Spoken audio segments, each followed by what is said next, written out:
I just finished the podcast with Christi Lukasiak, and I don't like to use that word perfect, but it was perfect in the best sense.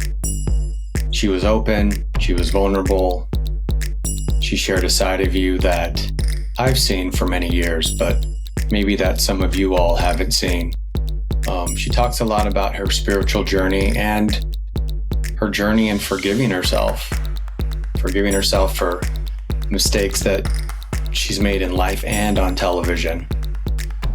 She also talks about how it was challenging at first when Chloe came out and how she has been able to be accepting, and I like to call her an advocate, definitely, for the LGBTQ community, even before Chloe. We also have some really fun moments and unexpected moments, and Christi is the queen of sound bites, so listen up, and I'm sure you're going to hear a few. So thank you for joining me and her on this inaugural podcast of Dance Dad with John Corella with the ultimate dance mom, Christi Lukasiak. Oh my God, I am here with the iconic.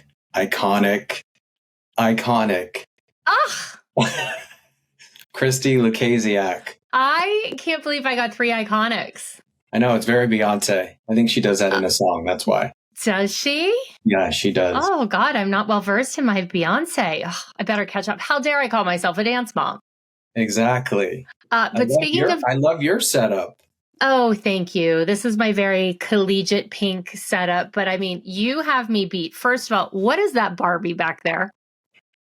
Well, first of all, this is the first episode of this podcast I am doing. So Christi's going to get a tour, and everybody else is getting a tour of this amazing setup. First of all, I am the inaugural guest. You are. So you were a virgin before me, John? There we go. Always right out the gate. That's one good thing with you right out the gate. You get to get it, and then you go home. Yeah. You don't have to wait. You're like, got it. Bye. Good night. I know how to deliver a soundbite, you know? Yes, I'm actually a podcast virgin. Okay. And this is also, a podcast that's 18 and over. So do as you wish, Christi. I wondered about swearing because I do know and respect the fact that you teach younger kids. And I'm sure that some of those younger children probably, I'm guessing, may be interested in a dance mom's podcast with a dance mom. So they might tune in to listen to this, because they're fans of the show. And if they want to hear you talking to me, so I'm going to try to behave. I know it's 18 and over. I'm just saying, in case somebody decides to listen. Okay. I'm going to try to mind my manners. And we're going to be talking about, me, meaningful and deep. So we're going to talk about some different stuff about Christi. Everyone's going to start coming to you for advice and... Oh, are they going to know my secret deep side? I have a secret, really deep, reflective, spiritual side. I do. I love that. That's why we know. Connect. I know. It is. It is really. After we get through all the F words. Well, I have many F words that I like to use, but I do like yours. You know what we wanted to do? I was watching the making of Home Alone, and this is what Joe Pesci did. Now, wait a minute. Is it the movies that we love? Was it that show? Yes. I love that show. Did you see the making of Home Alone? Yes. So when he improv Joe Pesci, he wanted to cuss, and they knew it was going to be for kids. I don't remember this part. He came up with that other, he would make all those sounds when he would get hit by the ball. That was his way of cussing. So if you want to come up with a new language, feel free. Okay, I'll try. But I don't remember that part of it. I do love that series. It's great. There's so many great old movies they talk about. I do. I know. Mm-hmm. I wish they did Flashdance. Oh my gosh. This week on Back to the Bar, my podcast with Kelly, we actually did an episode all about the making of the Flashdance commercial for Dance Moms. I know. And guess what I was watching before our podcast? Were you watching Flashdance, John? to get me motivated, I to love get me you. in the field. I did. I only watched that first song always gets me. It really does. I mean, what does it open with? The slow song, but the instrumental of what she dances to at the end. Oh, okay. So What a Feeling, Irene Cara. Yeah, so it's foreshadowing. Okay. And then I love that. And it goes into the strip club. So, you know. Right. Love. But you know that's a Pittsburgh movie. But my question was, because I know have you ever visited Pittsburgh, actually? I've been to Seven Springs. Okay, that's not Pittsburgh. Well, have you been to Pittsburgh proper, like downtown? Did you dance on the flash dance stairs is my question. No. How dare you? You come visit me. I'm going to take you. You can live all of your flash dance fantasies. I don't even know the flash dance stairs. But when she's going, I think the first time she's going to, I guess it's the ballet, right? She's going to the ballet. When she's first standing in the waiting room and like everybody looks really professional and she gets nervous and leaves. Before that, there's like I think there's a shot of her and it's outside of the Carnegie Museum of Natural History. There's a very famous set of stairs and she like dances a little bit on those stairs. It's real quick. It's not like the Rocky stairs, but it's okay. But yeah, I can take you there. We can have your flash dance moment. Yes. Yeah, we can do that. Because I'm sure the dance room was a set, unfortunately. 100% you all did it, and it was a set, and it looked exactly like it. So, well, I think they may have gone to the same building. Oh, so I didn't even know they shot that in Pittsburgh. I mean, I didn't know they shot the promo in Pittsburgh. Oh yeah, we shot it in Pittsburgh. It could have been the same set. I'm not 100% sure of that. I have a lot of things I make up in my own head. We know this, but I do think it may have been the same set. For some reason, that rings true to me. I don't know. If not, we can pretend. I love that you're a flash dance lover, and we're going to talk more about things I love. In my heart of hearts, all dance moms, whether they competed or not, we're dance moms. They already have their solos picked out. They already 100%. Have their costumes. So we're going to have some fun questions. But before that, since this is the inaugural, I don't even know if that word's correct. Inaugural. Yeah. Okay. Yeah, that's right. I did bring a bottle of champagne. I didn't bring one. Oh my God, John, you let me down. Why didn't you tell me? You have a glass behind you? I see a glass. I'll fake pour. That's not a glass. It's a sound bowl. I'm very spiritual. Oh, that's big enough for you. I usually keep a bottle of champagne in my office, but they're all empty. Well, I'm going to open this up and pour myself. Oh, I'm so sad. I wonder if I'm sure I have champagne downstairs, but that's okay. Christi, I thought you would have had one. I just assumed you'd have a drink. Well, it's Friday. I should. I don't know why I didn't. God, I'm slacking in my old age. While you're opening that, I have a question. Did you stone your own hat? What? Did you stone that hat?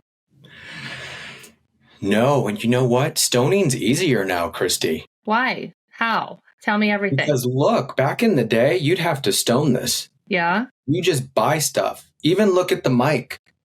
Well, yes. You just buy strips of rhinestones, which when I was competing, they used the gun with the clasp and the rhinestone. And what Chloe it was E6000 and a bobby pin. Yeah. Wait, what was that gun? What was that glue? That gun and glue. E6000 and a bobby pin. Some people used a crayon. I preferred a bobby pin. But I do have to say the quality of... Okay. I forgot who I was talking to for a minute. I was going to say the quality of the rhinestones. I know those are Austrian crystal because you would not have fake ass rhinestones. I know you wouldn't. Yeah, so these are... Swarovski.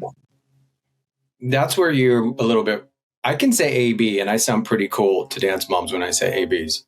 Yeah, but do you know what an AB is? Yeah, it's the kind of the basic color that pulls in all the colors to me. That's how I look of course. At it. Okay, God, I can't believe I just insulted you by that. You're like the original dance dad. I can't believe. I just bought myself, I call them adult rhinestones. Ooh, what's that? I got a new ring. And so I say they're ABs when I wear them to my dance moms. Like, look, I'm wearing my adult ABs, and they love it. Oh my God, that's the cutest. Do they all love Oh, I know the moms love you, but do the moms love you that you teach with? I feel they do. It's always hard teaching or challenging for any parent, I'm sure, when Of you're course. teaching your child and you're dealing with things they can't do at times. Yes. But I will say, I know you very well, and I know you're tough. I do. You are tough. You definitely, please, I'll tell a funny story later, but you are tough. But you're also very supportive and kind and uplifting to the kids. But you're tough. Like, you don't just let them get away with things, like, if they can pull out another pirouette, you call them on it, but then you're not mean. No, because that's the old way. Right. I was kind of trained that way. And, I'm sure 15 years ago I was, but even then I was a lot kinder that route. Yeah. But now. Oh no, dance has changed so much. And I would say I don't even like that word tough. I just create more boundaries with the moms. It's more boundaries than. I guess that's not what I mean when I say tough. I mean, you hold your kids to a high expectation as a teacher. You don't coddle them and just say, like, that was just amazing, when there's more that they can give. No, I don't. But if they make a mistake, I let them know it's okay. That's what I mean. You don't baby them. You can still do it. Mm-hmm. You can go out there and do it again, and I'll be right here. So, yeah. Oh my God. What happened? It did it on its own, and it didn't hit me. Christi, that could have been a major injury. It could have been. Oh my God. What if you would have had to stop your inaugural podcast to go to Cedar Sinai? Don't say that. But you didn't. I said, what if? It was very... Okay, I guess we're moving on. Yes, let's move on. Okay, I will never just open it and not open it. Now I know. So, cheers. Cheers. Toast. Here's your... cheers. Here, I'll cheers you with my water. Cheers. I'm pouring it. Boom. This is the first one. I have to say a toast. Here's looking at you, kid. It's like ASMR. Oh, yeah. Toast to the... First of all, if you would have told me 15 years ago, I'd be sitting here with me doing a dance podcast. Yeah. And that Christi Lukasiak would be the first guest, I would tell you were insane. So yes, funny how life takes you, huh? It's weird where it goes. And thank you for introducing me to Hivecast. I appreciate it because they've helped. Yeah, they've been great. They were great. That's an AB glass, John. Do you still walk around even though you don't have? Well, you have the new company, the new dance competition, but you don't have a daughter who is competing anymore. Correct. And you are probably one of the most famous dance moms out there. I would agree. Yes. Yeah. So do you still walk around like that? Like 100%. Your dance mom brain clicks on, and do you turn on a dance competition show, and like your brain automatically goes, "Oh, she didn't connect her passe, or she needs to." 100%. 100%. Can I please tell the story about when you and I went to the skate park, or do you want to save that for later? Do it now. Go. Yeah. So Chloe, well, I know you're going to talk to me about this later, but Chloe's girlfriend, my daughter Chloe, her girlfriend is a professional skater, like a skateboarder. And one day John's like, "Oh, I really want to go see her skate in Venice." And so we went to Venice, and John and I sat there like, like, I don't want to say bitchiest because it wasn't bitchiest, but the most stereotypical dance moms ever. Because you're like, I don't know this sport. You're like, am I supposed to be impressed by that? Or is that like a single pirouette? You're like, or is that a front aerial walkover? And I'm like, I don't know. We were like, how impressed are we by this? Exactly. You got to know. Do it in dance terms. Right. So everything, we had to have Chloe come over and translate. We were like, "Chloe, come here." And we were like, "What is that equivalent to?" And she would kind of give us a translation. And then we're like, "Oh, yeah, then that was good." But you and I both, but you were a little bit more dance mom because with Brooklyn, if she kept missing a trick, Mm-hmm. We're like, go back and do it again. Do it again. Oh, I did. Go do it again. Do it again. Because I didn't want her to end on a failure. I wanted to raise her up. See? I also offered to do her hair in a French twist for that day, but she declined. Oh, yeah, you did. Mm-hmm. And they need it. You know, I like the look. I like the costume. Didn't I call it a costume? Yes, you did. You're like, Brooklyn, I love your costume. And she just kind of looked at you. But, you know, I would just a little more pop, but I get it. So on that note, on a little more pop, I'm going to show you this room. Your room is out of control. First of all, that wallpaper, didn't Gucci do a wallpaper like that? I don't know. I got it on Amazon. It has I think Gucci had a wallpaper like that. I could be misspeaking, but definitely like a high-end designer did that. So it's probably like a take on it. So as soon as I saw it, I was like, oh, I know that wallpaper. It's very cool. Thank you. It's, bold with the pink. Mm-hmm. I am a guy, hot pink. And then the cheetah is kind of the fear, or actually it's bold and fierce. That's my thing. Bold and fierce. I'm a lover of boldness. That's why I do love you and, your boldness on the show.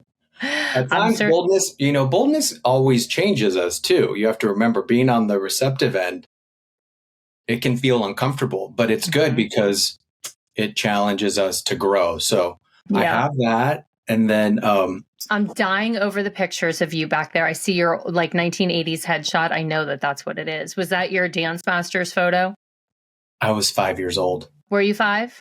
I was 5. Well, you could have been petite. I wasn't dancing. I had a modeling agent. Ah, okay. I was at 3. So I had a kind of, if my mom was a dance mom, who would have played her on Dance Moms? Yeah, who would have played your mom on Dance Moms? She don't say Holly. God, everybody's a Holly. That's a lie.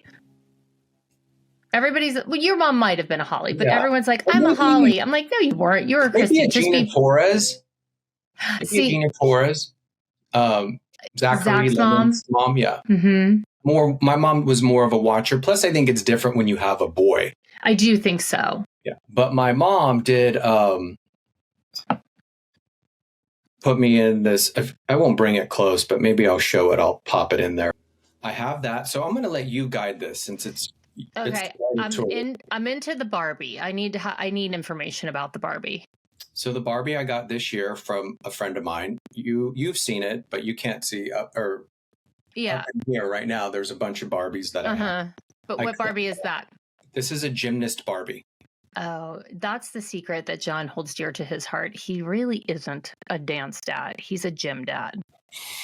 You love gymnastics. You do love gym. That's your OG love. I'm a gym dad. The competition end. I think it's real simple. You got the scores. They give overall first, second, third. You flip. But with the artistic part, now there's a lot of rhinestones in gymnastics, but I think it doesn't have the aspect of Chloe dancing, and I love Simone Biles. My God, who doesn't love Simone? But I love her. You know why she has changed gymnastics? Because she was at the Olympics and she didn't feel prepared. Mm-hmm. I mean, 1 billion people are watching her. Mm-hmm. And they were watching her. Scratched at a competition. Have what? Has Chloe ever scratched at a competition, a dance competition? I don't think so. So imagine if 1 billion people were watching when Chloe's like, Mom, I can't get out there. Yeah. I don't feel I'm going to hurt myself. Mm-hmm. Emotionally, I'm not in a good place. She did that. Mm-hmm. She didn't apologize for it. No.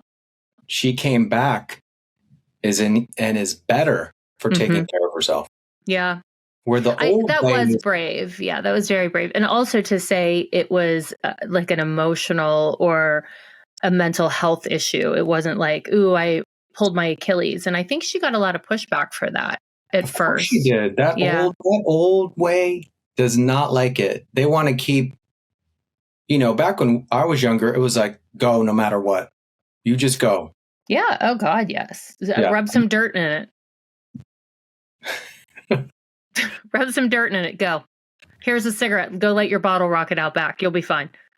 So that's what I enjoy about her. And I think she's really changed the sport as well as that tennis star. I forget her name. I think it's Osaki, where I'm not very well versed in tennis. I tell the kids and I would tell the girls this at times on Dance Moms, some of them, is that you're more important than this. Mm-hmm. I think that's what Simone showed is I'm not Simone Biles, the gymnast. I'm Simone Biles who does gymnastics. So I think that is important for kids that are competing in dance, because when your identity is in dance only or in anything, when you fail, it's devastating. Well, not to make this egocentric, but the pressure on a child is exorbitant because they're so closely identifying with that. And I can speak as a fully formed adult.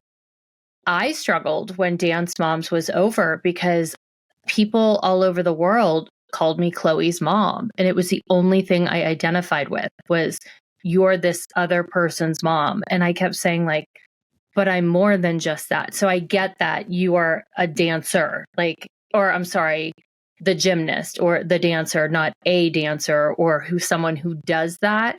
Because I kept saying, well, I'm not just Chloe's mom. I am Clara's mother, but I'm also Christi. I'm also an individual. I also exist outside of the nucleus of my family.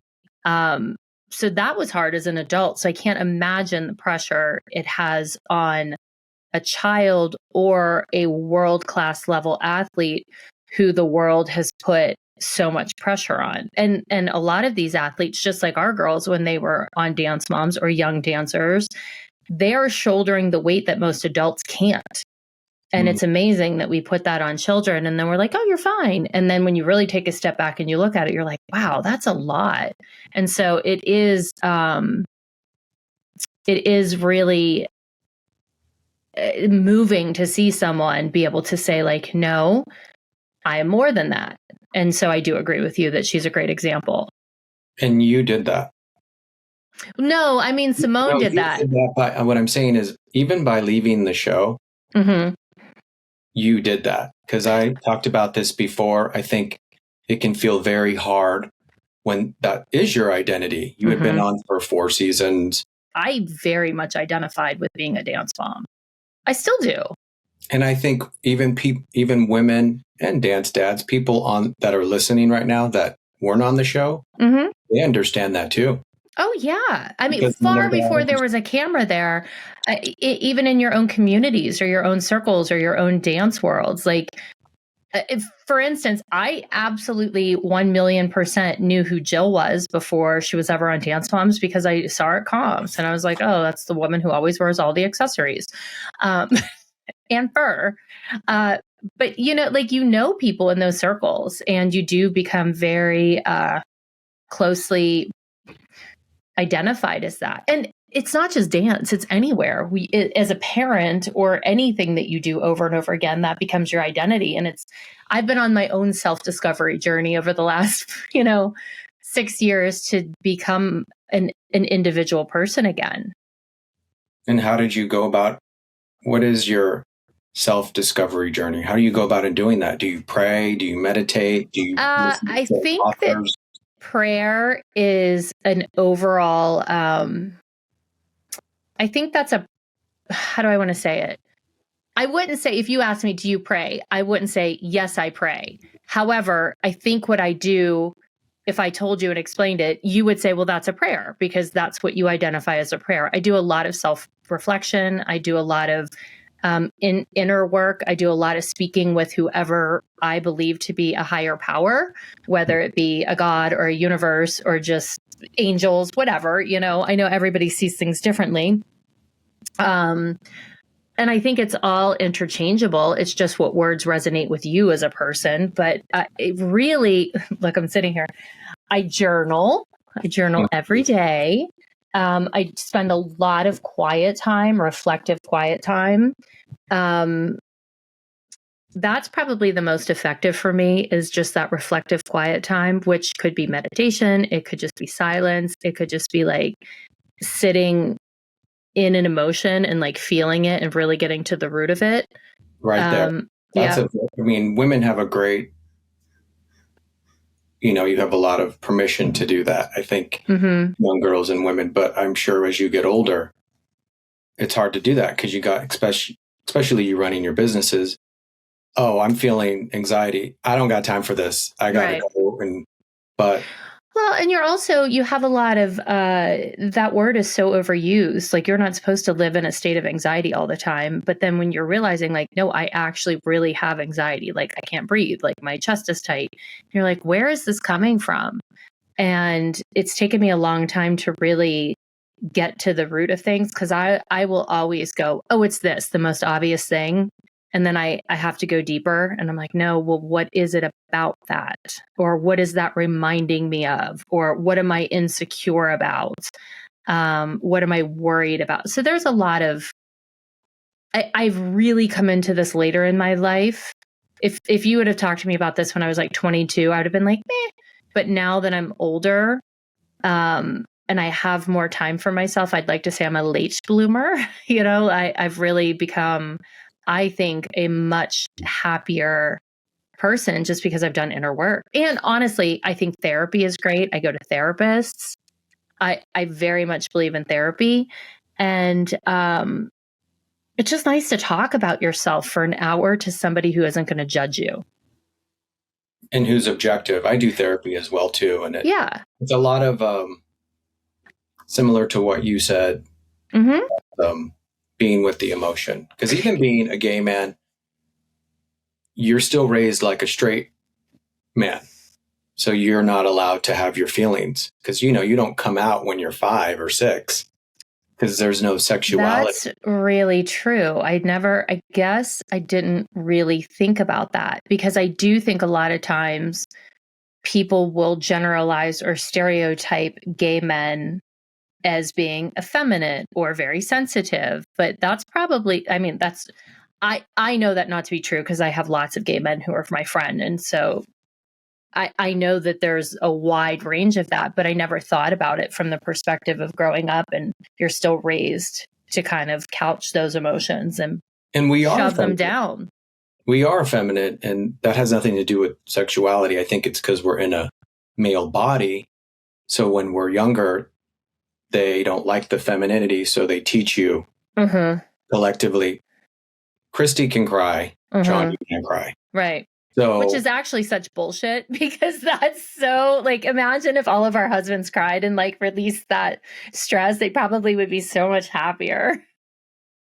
And I'm saying husbands in like a heterosexual relationship. That's what I mean. Like, oh, I know. Look at you. Yeah. I love how you're so aware. I love this. I know why you're aware, and we'll talk about that later. Yeah. I wanted to, okay, well. Yeah, let's talk. You go through your questions. I know you have a lot. I do, but I'm talking to you, and whatever happens. Go with the how I do want to start this, and I like this, and we've maybe kind of done it already, but it's this thing that I do. Speaking of feelings, kind of want to do this with every podcast. And so the question is, it's to kind of ground us. Usually I do it in the beginning, but I started talking right away. Yeah. No, I love it. So the questions are, how are you feeling? If it was a color, what would it be? Okay. And where is it in your body? Okay. And what is it saying? Okay. So do you want to go first? Yeah, you go first. Yeah. As soon as you said these questions, I immediately had my answers. I'm very pink today. I'm excited. I was excited to do this podcast because I adore you. I mean, I adore you on a lot of levels, which we'll talk about, because I knew we were going to have a deep conversation. I'm feeling a little, I'm going to say pink and gold sparkly. I've had a lot of gold energy this year. I've embraced that gold effervescent, like sparkliness, because I think that that's a powerful color. I don't know why, but it's what I envision. You have it behind you too. Oh yeah.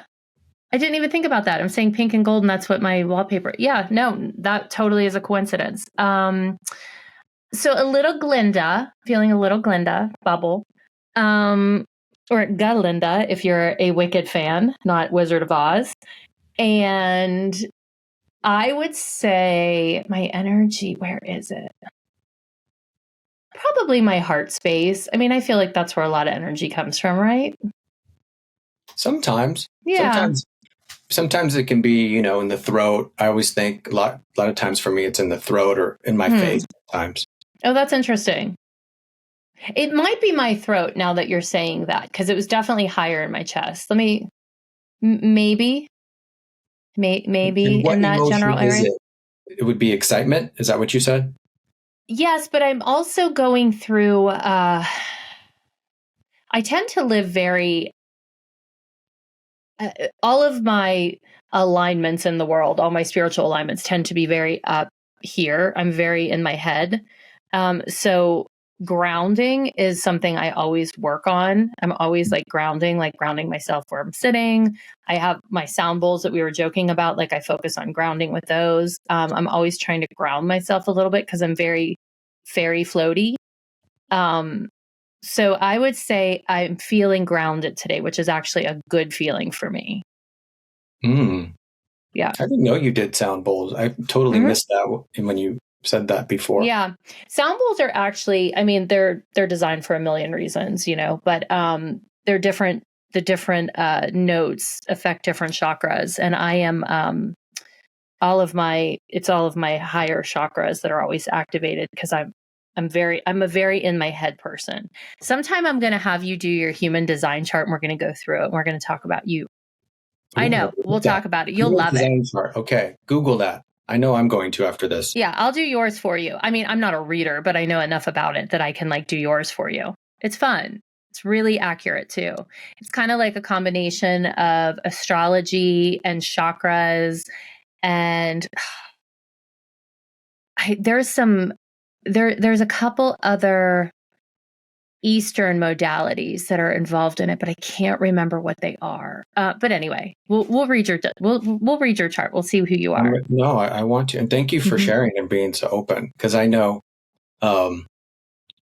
it's different when people ask that, because usually people say, "How are you doing?" I was like, "Okay," but how are you feeling? I think I like to. Those are great questions. What about you? What are your colors? Wait, let me think if I can feel like what I know you're going to say. Okay, go ahead. I have my thoughts. So how am I feeling? I'm feeling joyful. Okay. Because I don't want to make this all about me, but if I was a color, I would be this. Okay.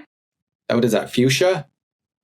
I would say fuchsia. It's definitely hot pink. I would say more fuchsia than hot pink. Okay. Where is it in my body? It's in my throat. Okay. And what is it saying? Be fierce. Oh, I love that. What is yours saying? Mine is saying, I believe in myself, because I've been struggling with self-value for my own value for a while. It's been something I've been working on. I would never think that, because I know you. I would think that, but I would not. Even because I know you, I would not think you struggle with it. Yeah. Because you come across as this is not a negative, but a very slow bulldozer, not a fast one. But a slow one that just kind of keeps going and knocks down whatever is in front of it, which I love about you, because I want to definitely talk about that when we talk about Chloe in Brooklyn. Yeah, no, I would say I think I struggle. I think everybody struggles at different times with finding their own self-worth. And that's been something I've personally been working on the last couple of months. Look, I'm very confident, but you know what I mean? Like when you really sit and you're like, well, you have all those conversations in your brain of like worthiness and things like, God, I struggle with that. Look, I And had a those are screwy never childhood true. too. What? Those are never true. I always tell Oh, no, people, they're never true, but it's your even own if it's head. 99% true, it's still a lie. And that's what, I'm going to put that on, I post it and put it on my, that's so the great. thought is meant to kind of trick you. So it Mm-hmm. could be somewhat true. That's still a lie. If I told you something somewhat true, Christy, you'd be like, John's a liar. Huh. So, excuse me. That's really interesting. so then, which I think is aligned with all of this to get us. I mean, at least anytime I'm asking God for help, praying, trying to heal something, the other F word comes up. Not the one. Not my favorite F word.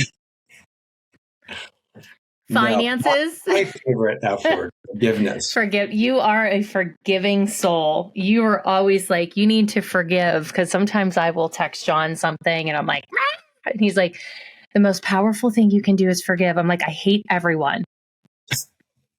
It's true. But you know what? Forgiveness is tough, but it's also very freeing. And without commandeering this about my own personal life, forgiveness is definitely something I have worked on this year that I never thought I would be addressing. And it's very freeing. Things way before dance moms. Yeah. Thank you for saying that last part, because we start off by going, oh, it's so hard. Mm-hmm. But the last part of what does it give you when you do it it's freeing. Oh, it's so freeing. When you finally let go of something, because the only one that it's hurting is you, which we hear and we understand like in a logical way. But the minute your emotions step in, you're like, I hate it. I don't want to forgive that person. They don't deserve it. But when you finally do it, it's you who is untethered. And yes. And, not to, I mean, you brought it up. I was cutting you off, but this is prior to Dance Moms. You talked about this, but I mean, you're a reality TV star and people saw so you. Weird. You used to have that on your thing. People I make did mistakes. It's still there.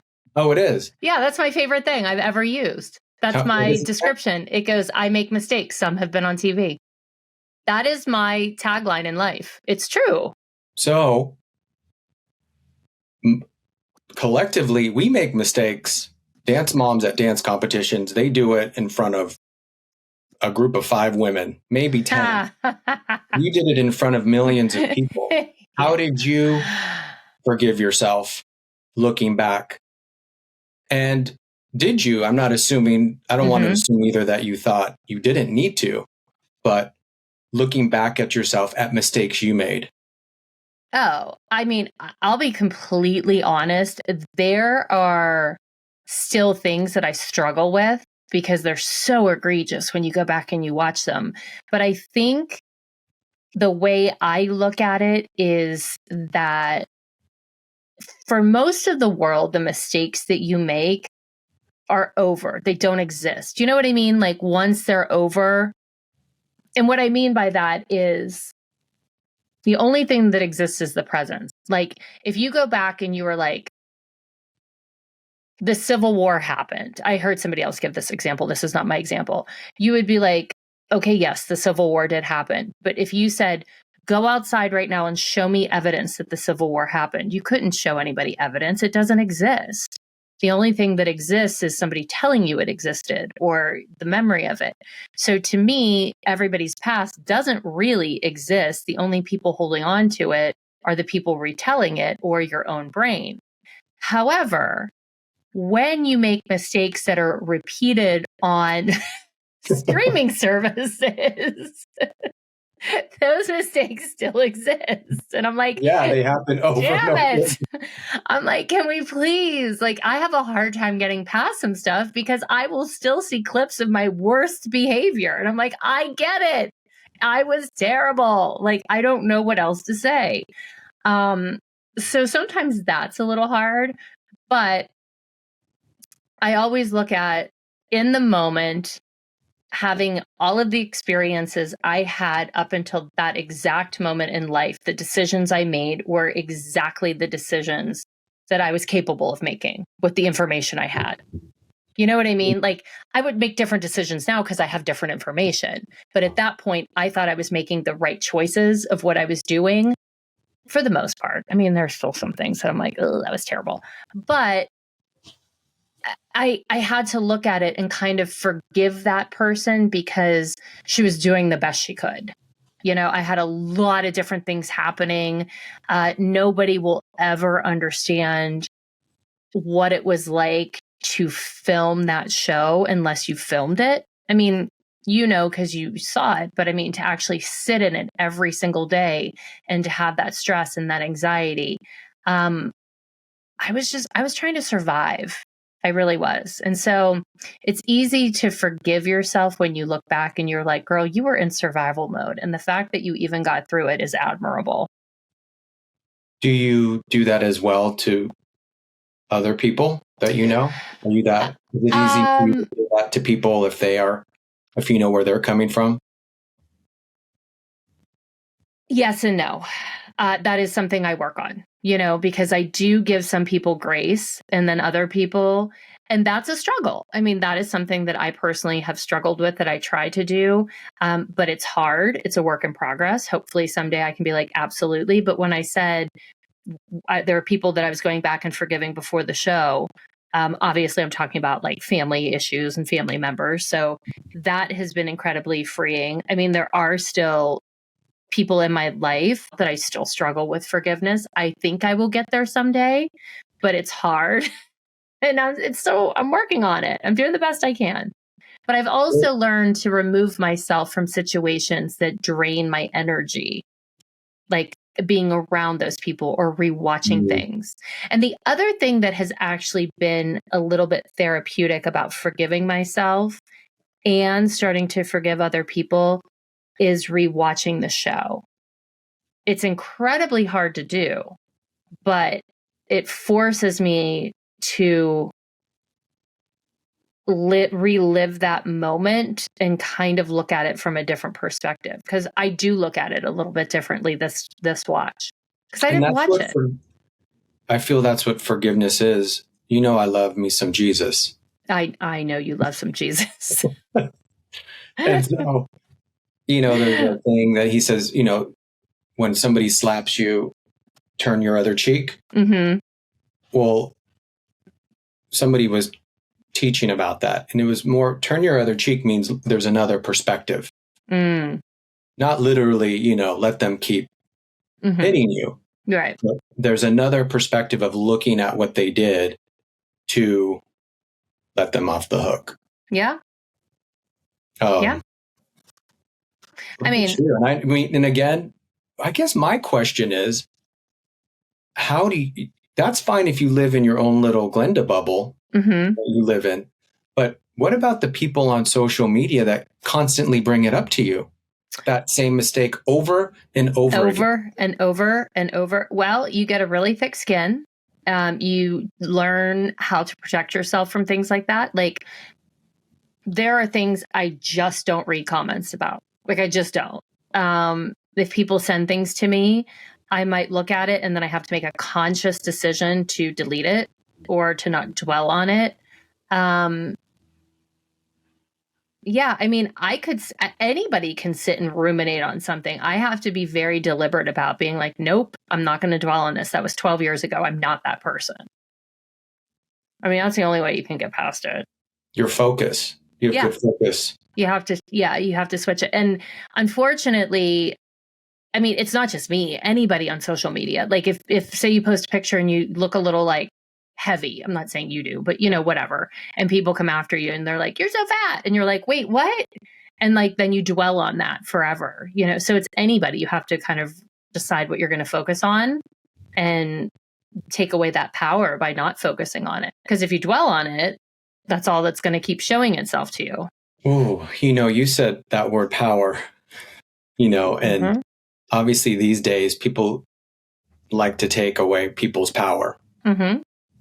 So when you don't feel you have a choice, you feel at the mercy of those comments. and of those things. I mean, I remember I was on when I did Dance Moms. I did one episode and somebody people were commenting on my eyebrows so much. Oh yeah. Yeah. I vaguely remember you bringing that up. I had just got them done. They were, oh God, people are so mean. On fleek. You know, that's probably when I was on, like, yeah, they were on fleek, but, it's hurtful. How do you keep your power? Know that you have a choice. How do you keep your power, Christi, in the face of adversity, of people doubting you, people telling you you're just a dance mom? Yeah, I think that's when you have to, this is what I'm telling you, like the self-worth that I've been working on, you have to go inside of yourself. You know, you start to look at those other people and you're like, okay, I did something really, I think, that was effective for me. I was thinking about being just a dance mom, because that is something like, oh, you're just a dance mom, whatever. So I started thinking about, I don't watch reality TV anymore. I used to before Dance Moms. And I was thinking about some of the old cast members that I enjoyed watching on reality shows other than Dance Moms. And I was like, would I ever think of that person as just a housewife or just a survivor? Or, you know, and I'm like, no, these are people who entertained me. Like, I think they're bringing value to the world because it's an escape. They're giving me something to laugh at. And I'm like, they're more than just that. And I wouldn't think of that as just that. So why am I downplaying myself? So I think a lot of what I'm saying is you have to go internal. You have to like look within yourself. And then you also have to look at other people and be like, would I take advice from an idiot who can't run a business if I was running a business? Like, no. So why am I taking somebody else's opinion who has never posted a picture of themselves on the internet for somebody else to judge, telling you that your eyebrows are weird or whatever they did, you know? Like, put yourself out there. Let me have a crack at you. You know, because these are people who are hiding. And I'm thinking to myself, at least I'm brave enough to get out there and be vulnerable. And guess what? Wow. Whether you are judging me or you're adoring me, you're still watching. So thanks for the rating. There's the producer. There it is. See, she's not just a dance mom. She's a producer too. That's right. Keep watching. It's relative to everyone too, because I'm sure mothers go through that. You're just 100%. A mom. You can start your own business, or you're just a girl, or you're just, you're a gay guy. You can never be president. It really kind of goes into everything. And that's why I asked you, is because I know that you've been, yeah. And like, anyway, all of that's such bullshit. Like, you're just a mom. Are you kidding? You're doing the work of a nanny, a homeschool teacher, a cook, like a maid, a driver. Like, get out of here. You're not just anything. You're doing 500 jobs. And P.S., I would so vote for a gay man for president. Are you kidding? Like, maybe the country would get straightened out. Because I'm telling you, like, some of my very dearest friends are gay men, and there's qualities that I think are always similar because you've all had similar struggles. And so I think you'd be very compassionate. And I'm generalizing, not every person is like that, but I'm kind of being funny. On Pete Buttigieg. I had a hard time even when I worked on his campaign saying his name. 2020. He's now the secretary of, I think, transportation. I don't know. I try not to know much about politics. Sorry. I can't stand it. Yeah, Pete Buttigieg. I think he will be our first. He's only 40. I think he's going to be our first gay president. I mean, that's really interesting. Yeah, I do believe that. And I think he's married. He has a kid. Anyway, that's good. That was good. Good stuff. Thanks. Doing it. Okay. Now to the insanity. Yes, go ahead, please. You're starting a dance competition. And there's going to be lots of dance moms. Let's be clear. Yeah. Oh, yeah. There will be lots of dance moms. I'm not starting the competition. Chloe is. Okay. Oh, okay. I apologize, Chloe. No, that's okay. And I am very conscientious about that, because she very much wants to exude her independence away from her bossy, domineering, overbearing mother. So I want to make sure that I am clear that it's Chloe's dance competition, John. It's not mine. But you all are working together. You, Diane Yes. Pent, Brittany Pent, and Chloe. Yes. Chloe is the majority stakeholder in it. She's the CEO. Then Brittany is COO, like right behind her. And then I have a lesser role, and Diane is like, rounding it out. But yes, it is the four of us. And we each have, like, I'm more in charge of marketing. We each have a very defined role. But yeah, I'm a little bit afraid of dance moms. I'm not going to lie. Well, no, this is a quote from you. Okay. Dance moms are nuts? Or not. No. It just popped up recently, and I was like, this is perfect. What is it? Before. You were like, this is about dance. Are you people insane? Like, you were like, are you kidding me? Like, we are just dancing here. Yes. You didn't say all that, but it was this about dance. Do you remember saying that? I do. I used to say that often in my interviews. They didn't often use it, but I'm like, we are actually lunatics. We are maniacs. This is dance. It's similar to when that person asked me, I was telling you about something that had happened or something. Maybe it wasn't you. It might have been Holly. And she was like, well, were the stakes high? And I was like, oh, you were on a text with me and Holly. Yeah, I was on it. There was literally a Starbucks, McDonald's down the aisle. No, the stakes were not high. I think I have that text chain saved. I'm going to see if I can pull it up. I was on it. It was really funny. But I mean, it becomes, I have said this from jump about dance and dance moms, is anytime you involve women and their children, and then you throw in the element of showmanship and rhinestones and makeup and costumes, like, you don't think shit's going to get crazy? You're wrong, because it sure is.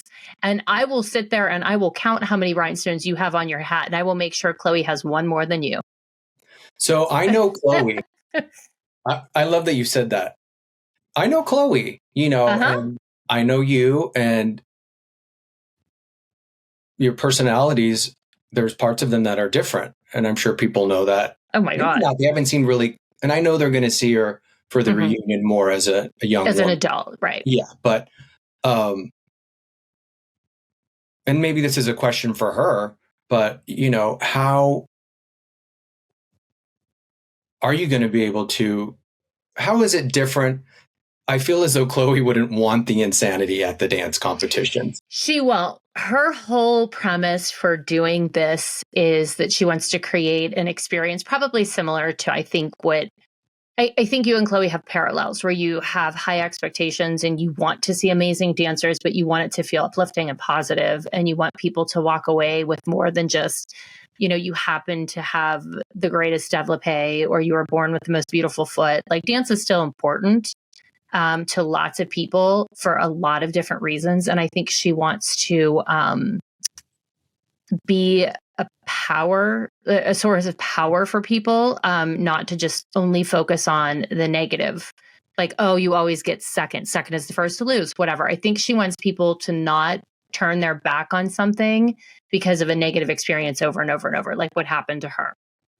So, I think that she will go above and beyond to create a nurturing environment, to make sure that the insanity isn't there, to protect the kids and the dancers. And I mean, protect them, not like, oh, I'm protecting you from my mom, but protect their love of something so that they will not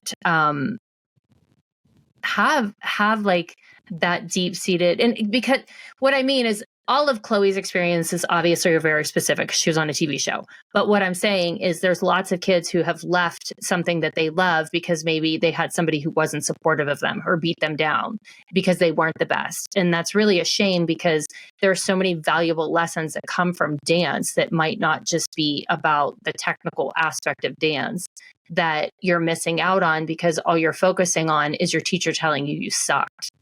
So I think that she's trying to create a little bit more of a positive environment, which I am happy to support, John. I am quite able to exist in a world without screaming at people. No, I know you changed a lot. I mean, you have. I mean, I've seen it. Like I said in the beginning, someone would have said, "Oh, you're going to be talking." You'd be like, "Oh God, she's going to yell at me." Forgiveness, 10 years from now, I'd be like, "Yeah, you're. I'm not going back to you. I'm not giving you money." Whoever said that. I feel dance competitions are changing because of the. Oh, I do too. Climate of stuff that's gone on and advocacy for children. Thank God. Thank God it's changing. Yeah. And accountability. And I guess if you know, how are you keeping the space safe for children against the platform, against, abusive teachers, just protecting the child, even the gay community, even the transgender community, because there are more kids that are transitioning younger and wanting to compete. There are more out gay men and women at these competitions. And unfortunately, not everyone is up to date in the dance competition world with that and wants to silence them, take their power away. And unfortunately, to win will be abusive emotionally, abusive physically to their training. And I know dance competitions can't know everything that happens at a dance studio, but I just was wondering how you all were creating a safe space. I think the biggest thing is creating, and I just want to preface this by saying this is definitely going to be something that's fluid, that changes as we learn more, because it's hard to go into something and say this is exactly what's going to go on, because you don't know. I mean, you really don't. But I think we are trying to be very inclusive in like divisions, categories. Where do you feel we have maybe like a category that could be a little bit more how do I want to say it? I can't remember exactly what name Chloe and Brittany landed on, honestly. And I'm sorry, I should have looked it up, but it would be non-binary. Correct. If you're non-binary, but also if you choose to just you might not have to say I'm non-binary, but you can choose to compete in that category if you're still kind of in that transition, not even a transition, if you're in an unsure space. Amazing. Are you unsure? Okay, well, great. If you don't want to be judged against boys and you don't want to be judged against girls, then we'll go in this category. We'll adjudicate you and figure it out. I mean, we will definitely have people on site that are keeping eyes on things, especially in dressing rooms or backstage, because as well as I do that kids can be mean and they can say things. And if it's just somebody stepping in and just making sure that maybe somebody feels and teachers. I think it's more the teachers, honestly. 100%. I was just going to say that. I know that this has been something that you and I have talked about, and there's actually a gentleman that has, I don't want to say who it is or what have you, but he has a lot of connections in the dance world. And I've talked to him about the fact that there is not a governing body in dance to hold anybody accountable. And I know that that's something that in the community has been kind of thrown around, because things like gymnastics and ice skating, there is a governing body who tries to keep things on the up and up. And dance is kind of like the Wild West. So I don't know if it's a case where if there are teachers that are reported to be doing this and that, then they're essentially expelled or not allowed to compete. You could create your own governing body. It's Elevate, right? Not Elevate. Elevate. You could create your own governing body for Elevate and people, start that there. I mean, that would be amazing if it grew outside to other competitions, but be one of the first to have that. And I think it's just a matter of just keeping an eye on things, being mindful, being supportive. And that's the thing is, Chloe is Gen Z. Gen Z is a completely different generation than anybody else, as you know. I do believe that they are going to change everything because they are advocates. They don't just sit around and they're not all talk, like they do take action. I try to be mindful, which I know you have some questions about, like Chloe coming out and like talking about her girlfriend. Yeah, tell me about that. Yeah, but also Brittany is very mindful because she's in the entertainment space professionally, and she has lots of friends who have probably struggled and been through some challenging things growing up in that community. So we're just trying to be mindful. One thing that I do know that people brought up is we had announced this year that nationals were going to be in Florida. And the reason we decided Florida was because it was an easy place for families to go. Hotels aren't that expensive. You know, it's a great place to go. We looked at other options, and then it was really pointed out, and it was not something that we ever really thought about, is that it's not a safe space for transgender dancers. Now, that was a mom who was being very vocal. And I'm generalizing because I'm sure there's a lot of transgender dancers or gay performers in Orlando. But she just mentioned that maybe that wasn't the safest space. And that's something that we really are taking into consideration for subsequent years. That doesn't mean we will never go to Florida, but now that that's on our radar, it's definitely something to consider. Maybe we have two nationals, a place where West Coast. Well, we are. And that's definitely this year because it really is just a jumping off point for Chloe to get her feet wet as a business owner and explore that world of dance and work out the bugs. Next year, she has all intentions of expanding and going like nationwide. So we will be West Coast next year as well. It's just she didn't want to bite off more than she could chew in her first year. So that's why it was stuck to 12 cities more on the East Coast. Easier travel, smaller staff, figuring it out. I mean, it's still an upstart business. It looks, the advertising, everything looks... Well, the branding's beautiful. It looks very, very good. And I already can tell where it's going, even by, I think today I read a quote from someone on, I think they shared it. I don't think it was Chloe. It was about the space. Well, no, it was on Elevate, but it was Chloe talking about the environment she grew up in. Yes. And so I know with that emotional part, your producing part, your marketing part, Diane and Brittany's legs and feet. Oh, that girl has the best legs and feet ever. She's such a performer. And Diane, her no nonsense former dance mom, knowing that time she's been in that world forever, and having a boy as well, who understands that aspect of it. It makes me feel really good, and I know it's gonna be bold. I hope it's gonna be all the things that we intend it to be. And I think year one is definitely going to be a struggle. I mean, all new businesses are hard just to make sure that we work out all the bugs. But I think year two is when it's really going to come into its own and then just go from there. So I'm excited for it. I'm very proud of Chloe. She's graduating from college like next month.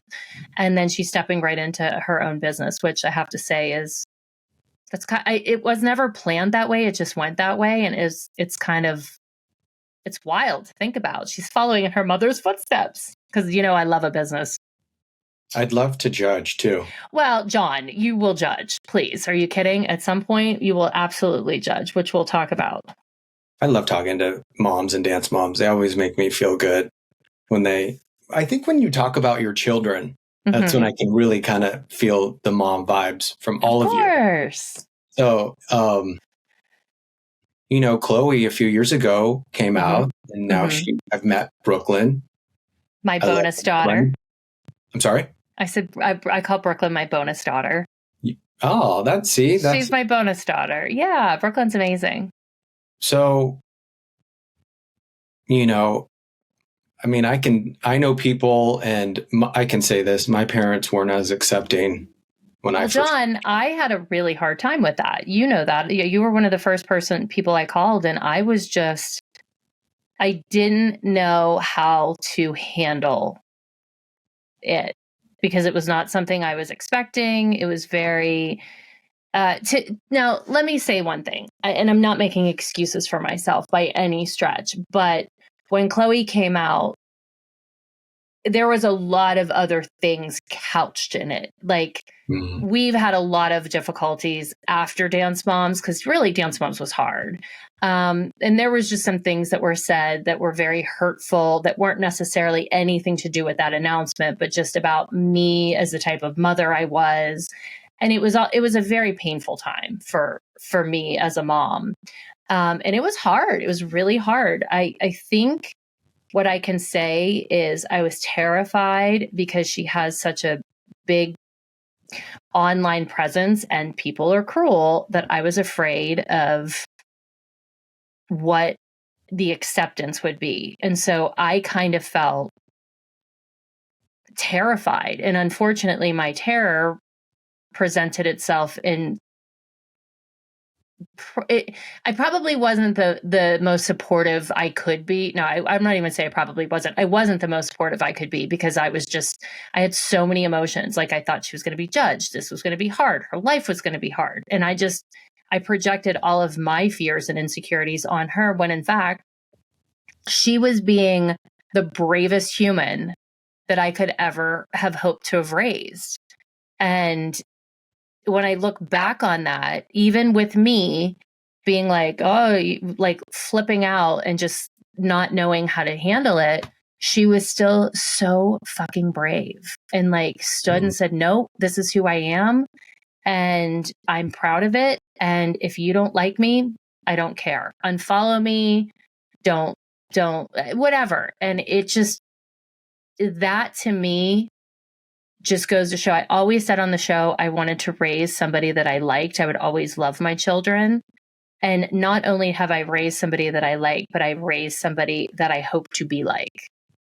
Like, I admire her so much. And it took a little bit of while for me to get to a point where I was fully accepting of it. Because I mean, I think any parent who has a child come out, it is hard to deal with. Because it's unexpected. All of your expectations of what you think their life is going to look like, it's almost like a grieving period because you have to understand, like, that's not what it is. But that's okay. Different isn't bad. It's just different. But I had to get there. This though is you didn't, and I'm not, when you came to me seeking for advice. Mm-hmm. So that was, it's like, what do I do? How do I open, and you were wanting to accept. And I don't know if that's the correct wording, but you were open to, where a lot of parents are not open. They kick them out. Yeah, it's really, tell them they're going to hell. That's the stuff that, ironically, it comes from their own families, not social media. Yeah, no, I know that. But I think back to, even there was a moment when she was home for the holidays and things were very tense between us. And she just looked at me with those eyes and they were welling up with tears and she just wanted a hug. And I hugged her, but I was so like, I probably, like, my energy probably didn't read like, I am your mom, like in the most supportive way. And I've never really talked about this. I've never even talked to her about it. That moment gives me so much guilt because I wasn't that supportive mom as much as I could have been. And so, again, I make mistakes. Some have been on TV. Forgive yourself, Christi. I have. I really have. Talking about it on here, and you can talk about it. You can do better. Apologize for that. Well, I have apologized. I've talked to Chloe about it. I have forgiven myself. I I've never really come out and talked about it publicly just because honestly, I think it helps some people to hear it. I do. I think maybe some parents out there could identify with what I'm saying. But I also, to be quite honest, how you said, like, when people come after you, I didn't want people to come after me for something that I was already beating myself up about, because I hated myself that I couldn't just be like, yes, I accept everything. I had to get to a place where I was okay with it. And it took some time.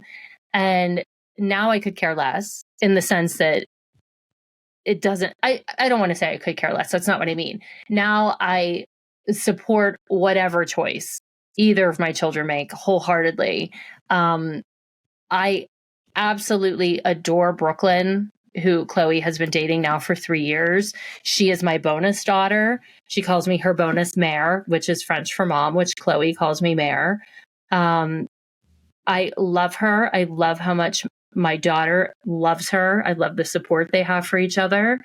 And I think they are precious and adorable. And I think that they are really inspirational for other people out there to be brave and stand up and say, this is the person I love. Like, they really are. And, Brooklyn in her own right is super bold and oh my God, yes, of all that she's been through, and inspiring. Mm-hmm. And what I love about them is, Chloe's, this is not a bad word either. She's meek. She's meek. Quiet, she's reserved. Calm, she's reserved. Brooklyn is not. But even as a couple, there's all different types of couples out there. That already is a statement. Mm-hmm. There's many ways of being an advocate or a role model. Mm-hmm. But even being that type of couple is a role model in itself, because not everyone wants to go out there and be at the, and I'm not saying she's not, but be at the human rights campaign standing. That's exactly right. And she has said a million times, because somebody said to me that she's like, oh my God, Chloe's a queer icon. And I said that to Chloe, and she's like, I don't want to be an icon. I'm nobody's poster child. And she said, I hope that it, like, if it inspires somebody or if it gives somebody the confidence, she said, but this isn't about just screaming from the rooftops and like shoving things down somebody's throat. She's like, this is about me and what I want and what I stand for. And she's like, and it's something that's important to me. So I want to keep it closer to my chest than use it as a social media campaign.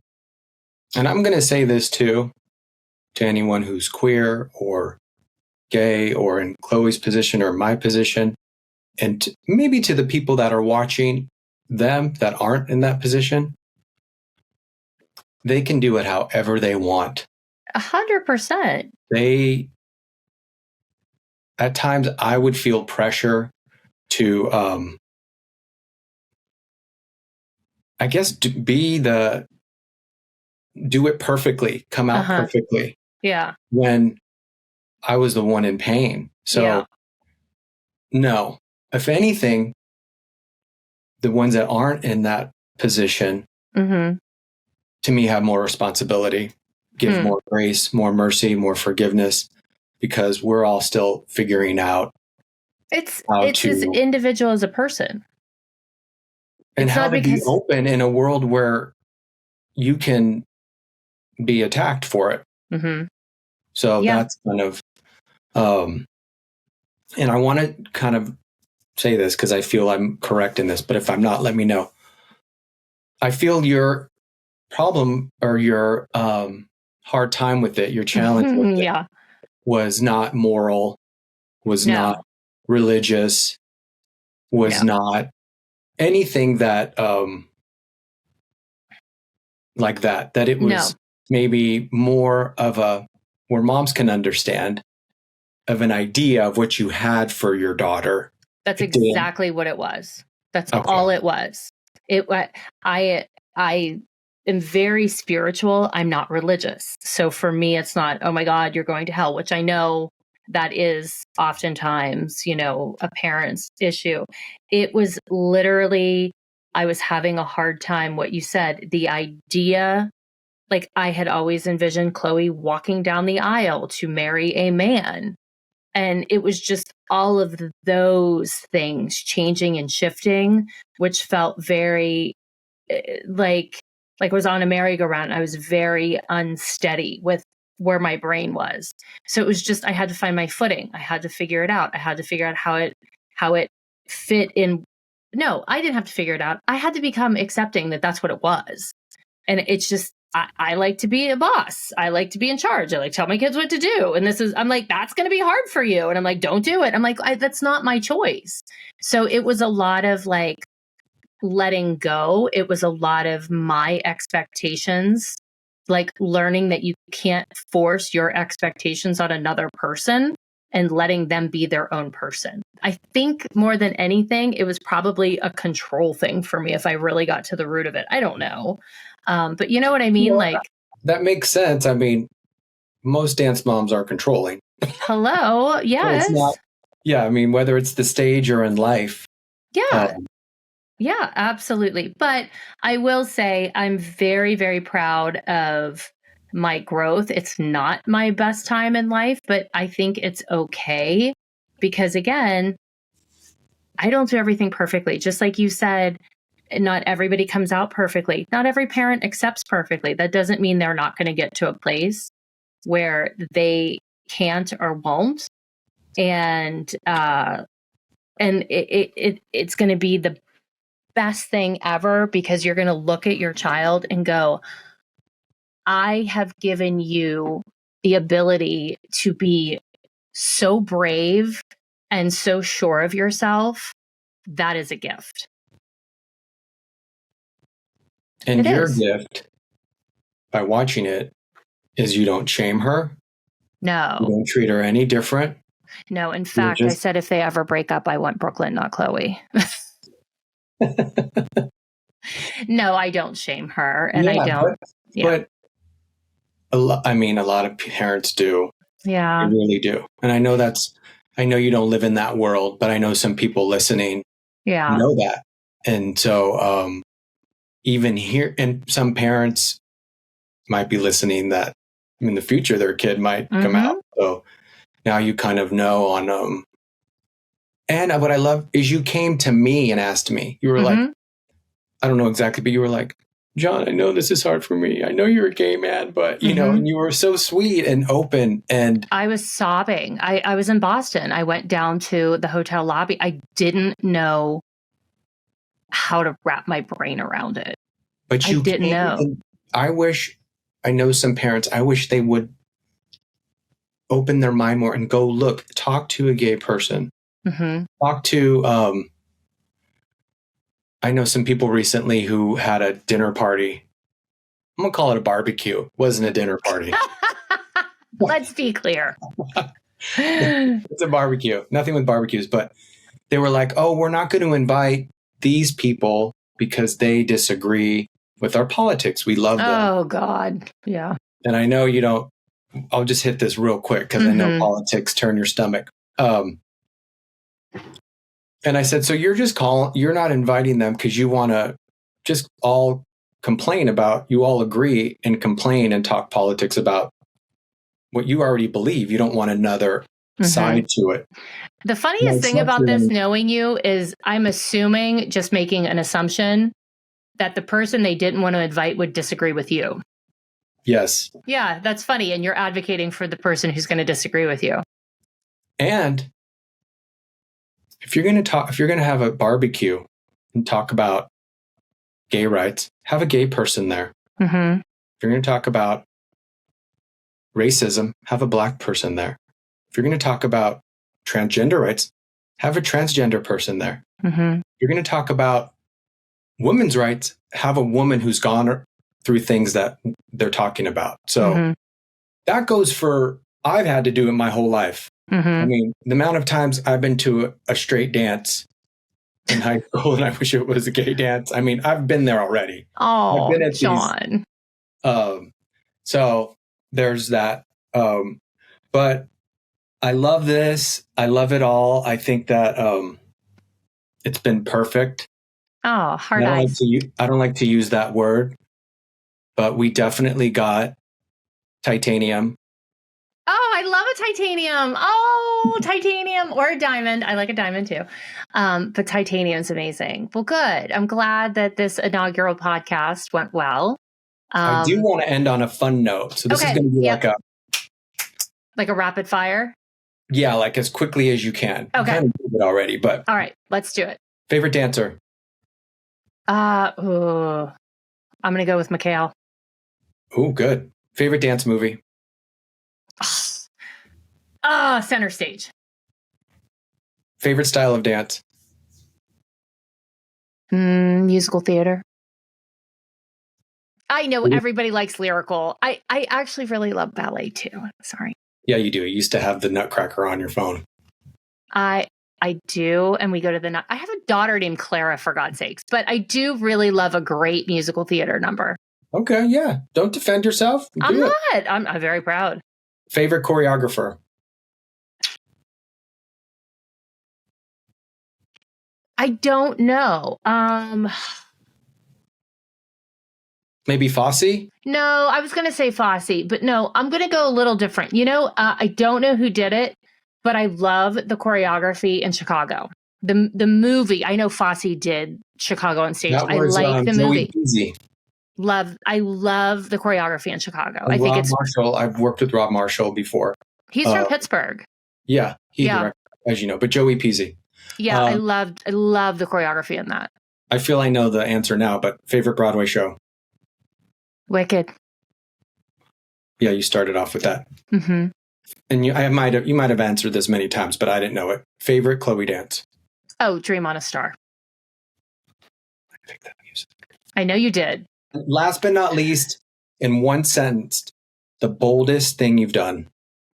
I said yes to a reality show. Well, Christi, thank you for saying yes to this. I love you. You're welcome. I love you the most. John is amazing. I will come back on this podcast anytime. We will have you come judge Elevate. I will send you all of the cute outfits because they're cute. And I love you. It's going to be definitely a wild ride. And I'm going to have to learn how to behave because I'm not fighting with dance moms. I'm afraid of them. Thank you so much for listening to Dance Dad with John Corella. Thank you to everyone at Hivecast for all that you do. And if this episode meant something to you, please share it and subscribe. Also, you can follow Dance Dad with John Corella on all platforms. But most importantly, remember to be bold and be fierce.